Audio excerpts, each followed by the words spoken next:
હંમેશા પોતાની હરકતોથી ચર્ચામાં રહેતા અમેરિકાના રાષ્ટ્રપતિ હવે બુલડોઝરને લઈને ચર્ચામાં છે। હવે ડોનાલ્ડ ટ્રમ્પે વ્હાઇટ હાઉસ પર બુલડોઝરવાળી શરૂ કરી છે।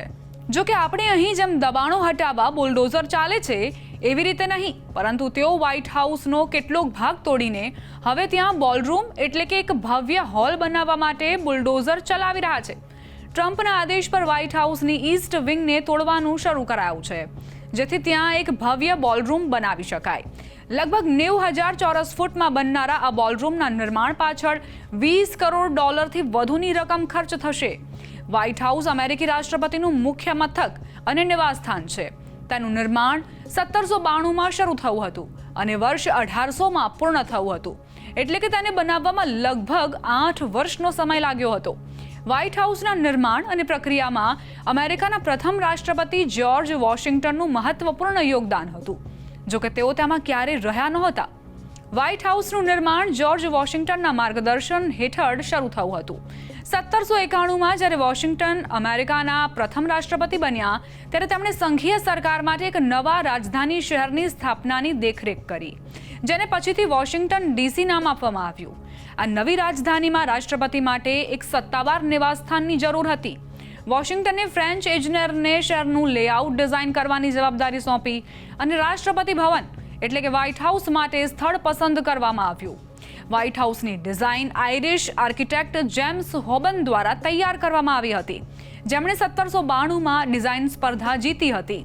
વોશિંગ્ટને વ્યક્તિગત રીતે હોબનની ડિઝાઇનને મંજૂરી આપી અને નિર્માણ પ્રક્રિયાની દેખરેખ કરી।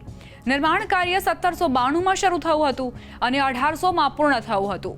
નિર્માણમાં સ્થાનિક બલુઆ પથ્થર એટલે કે સેન્ડસ્ટોનનો ઉપયોગ કરવામાં આવ્યો, જેને પછીથી સફેદ રંગથી રંગવામાં આવ્યા, જેના કારણે તેને વ્હાઇટ હાઉસ કહેવાયું। જો કે તેનું સત્તાવાર નામ એક્ઝિક્યુટિવ મેન્શન હતું, પરંતુ 1901માં રાષ્ટ્રપતિ થિયોડોર રૂઝવેલ્ટે તેને સત્તાવાર રીતે વ્હાઇટ હાઉસ નામ આપ્યું। પ્રથમ નિવાસી રાષ્ટ્રપતિ જ્હોન એડમ્સ અને તેમની પત્ની એબિગેલ એડમ્સ હતા, જેઓ નવેમ્બર 1800માં અહીં રહેવા આવ્યા। તે સમયે વોશિંગ્ટનનો કાર્યકાળ સમાપ્ત થઈ ચૂક્યો હતો અને તેઓ વ્હાઇટ હાઉસમાં ક્યારેય રહ્યા નહોતા। જ્યોર્જ વોશિંગ્ટનનો વ્હાઇટ હાઉસ સાથે ગાઢ સંબંધ છે, કારણ કે તેમણે તેના નિર્માણનો પાયો નાખ્યો હતો। વોશિંગ્ટને નવી સંઘીય રાજધાની માટે સ્થળ પસંદ કર્યું અને તેના વિકાસની યોજના બનાવી। તેમણે પોટોમેક નદીના કિનારે આ શહેરની પરિકલ્પના કરી, જેનું નામ તેમના નામ પર રાખવામાં આવ્યું। વોશિંગ્ટને એવા રાષ્ટ્રપતિ ભવનની કલ્પના કરી જે અમેરિકાની નવી સરકારના ગૌરવ અને સ્થિરતાને દર્શાવે। તેમણે ડિઝાઇન સ્પર્ધા યોજી અને જેમ્સ હોબનની ડિઝાઇનને મંજૂરી આપવામાં મહત્વની ભૂમિકા ભજવી। રાષ્ટ્રપતિ તરીકે વોશિંગ્ટને નિર્માણની પ્રગતિ પર નજર રાખી અને ખાતરી કરી કે ભવન દેશની મહત્વાકાંક્ષાઓને પ્રતિબિંબિત કરે। જો કે વોશિંગ્ટનનો કાર્યકાળ સમાપ્ત થવાના કારણે અને તેમના નિધનના કારણે તેઓ વ્હાઇટ હાઉસમાં ક્યારેય રહ્યા નહોતા।